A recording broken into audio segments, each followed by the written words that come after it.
Why can't Black Americans return to Africa? Firstly, I think this question is a bit tricky and triggering because this is home to them. America is also their home. Like that's their first home. A whole lot of people who were born in America know America as their home. So I think if you want to put the question very well, I don't want you to put the question from that angle, because it is a wrong impression to say that a people who have grown, who have known America all their life, who have contributed to the national development of the American civilization, asking them why can't they return. But however, if you are saying if they can return, as tourists or as people who just want to come and check up Africa, who want to contribute to the development of Africa, who want to be part of Africa, that's fine. Because I don't see anybody telling white Americans to return to Europe. However, Americans are free to travel to Europe. So exactly, African Americans should also be free to travel to Africa. But if you are telling them to return, are you saying return and leave their home as well? That's their homeland. If people who have created and invested a whole lot of their self, their talents, their economic strength, their economic potential, and their capital in a country like America, America is not just for the whites. The blacks are a very solid part of the history of America. So I hope if you are telling them to return, you are just saying they should come and visit and check up on their cousins, not to return, like leave America. Nah, I'm not in support of that at all. However,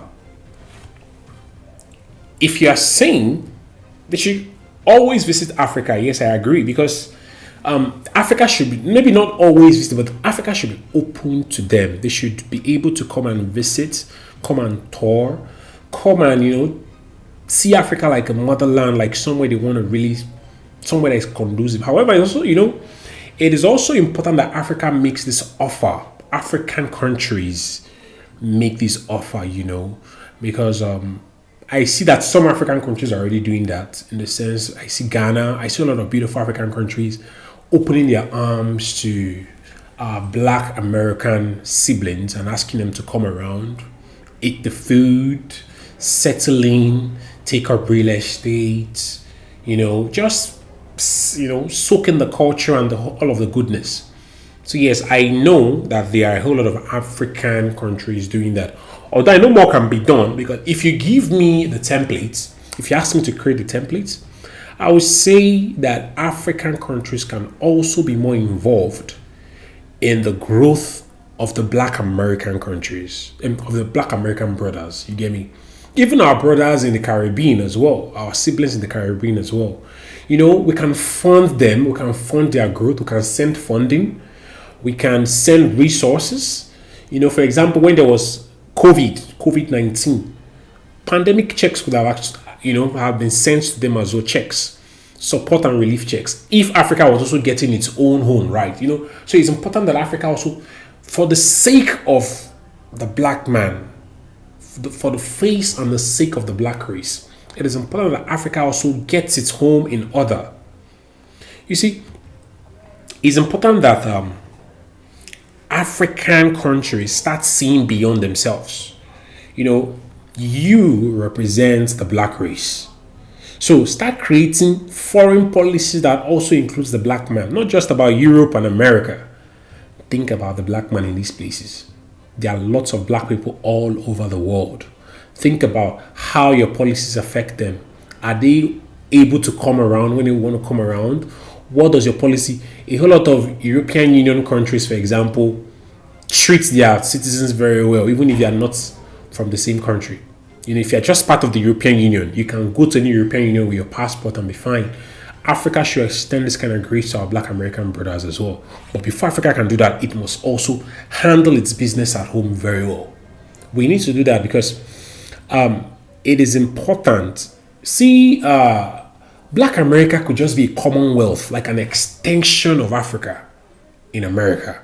You see, if our continent builds itself very well, if it builds itself very well, builds itself to be a superpower, allows itself elect intelligent leaders, allows itself remove unnecessary sentiments, petty sentiments, and things like that, and allow proper leadership, you will see that these leaders will start thinking about the black race. They'll be thinking about the black Americans. They'll be thinking about our Caribbean brothers. You understand? We'll be making policies that put them at the center so that other people cannot bully them easily. You know, it's easy to bully a people who are few.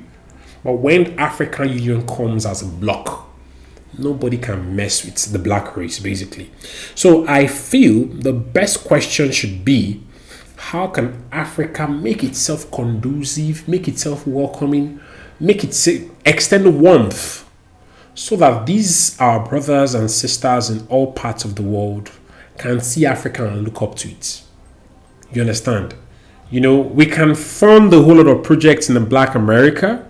We can, we can do lots of beautiful things that, even an Afrocentric kind of tourism. You see how all the Middle Easterns in all parts of the world go to either Mecca or Dubai, either to worship or to just enjoy themselves. Africa can do that as well. We can start with Afrocentric. So it's not just all about coming to see safaris. Africa is not just about its beautiful wildlife.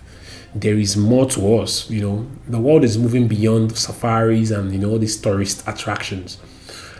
Our people in all parts of the world, our brothers and sisters, they can come and benefit from our commerce, from our education, if our universities are there. Yes, there are lots of universities in Africa. However, for Africa to be able to assume this position, like I said, please elect good leaders. Elect good leaders, and even our Black American brothers and sisters, and even those in the Caribbean, every one of us have to act like a force. Don't you see how these European Union guys, all those white guys, all these Caucasian race, how they advocate for each other? If there is trouble happening in Ukraine or Russia, you see them speaking with one voice. So we need to adopt that as well and critique and,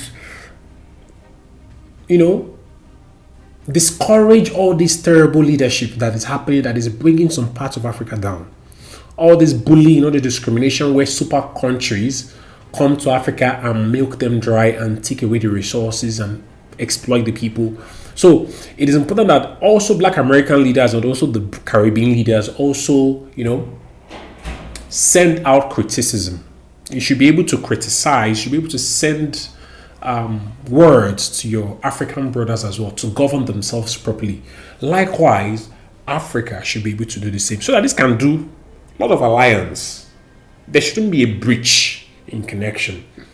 That is the only way we can now, come together as brothers and sisters, and there can be a beautiful alliance. But that alliance and that healthy relationship, that healthy diplomatic relationship has to be nurtured. For we to nurture it first, we need to start getting interested in the necessary things. Maybe crossover festivals can happen as well. I see that a lot of beautiful things is already happening with Afrobeats. But music should not be our only exports as Black people. We are innovative, be it in Africa, be it in America, be it in the Caribbean. Anywhere you find the black skin, there's innovation following it. So we shouldn't just be tied to festivals or safaris or wildlife or all these stereotypical things that Africa is known for. No, we have a whole lot of resources that can be mined. There are a lot of tech programs, tech companies, startups. A whole lot of Black American products can actually be sold down here in Africa as well. A lot of African products can be sold down there. A whole lot of even hair products. There's a lot of beautiful commercial relationship that can happen between these borders if our leaders on both sides come together and think as a block. Again, so it's not just about us saying it theoretically and saying it nicely. It's important that we find a way to ally, to create an alliance, to become allies, right? You get my point. So firstly, I would say Africa should also start sending funding to this Black America because they are smaller. We are bigger. We are a whole continent. We should start getting involved. We should start pushing out this kind of policies that favors the Black man, not just policies that have to do with America and Europe. What's our business with that, basically? I mean, when George Floyd, when that tragedy happened with George Floyd, I'm sure that possibly we're supposed to have sent funding, relief funding to our people over there, even in the Caribbean. Anybody who's getting oppressed or disturbed, people caught up in racist nations like that, we can send funding, we can send warnings, we can send sanctions. So there is a whole lot of role. So if you ask me why can't African Americans read, that's not a question. It's not about returning, it's about creating an alliance so that a black man can move across Africa however he likes.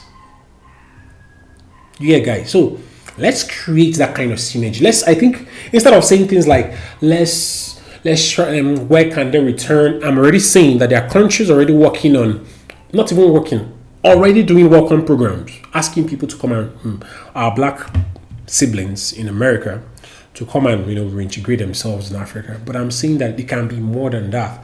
We should not just be talking about return, because where somebody has called home is always home to them. So you can't just pull them out. They can have another home, which is beautiful. I'm not in support of asking our African American brothers to just return to Africa like 100%. Of course, except they want to. But my thing is, we should be able to create an enabling environment for them to thrive in America. We should be able to sit down with the American institutions and speak on their behalf and say, guys, you can't be bullying our brothers. All these whole issues about racism we are hearing here, institutional racism, police brutality, please, we don't want to hear about it again, else you guys are going to get sanctions. All these countries have, all these super countries, Europe, American countries, they have big multinational companies exploring resources in Africa. Those companies can face sanctions if they misbehave. So you see where the importance of all black people advocating for good leadership. It doesn't matter if we are in Cuba, if you are in Haiti, if you are in Barbados, Trinidad, or St. Kitts, or in America, or in Jamaica, or in Nigeria, or in Cameroon, or in Mali, or in Somalia. It doesn't matter.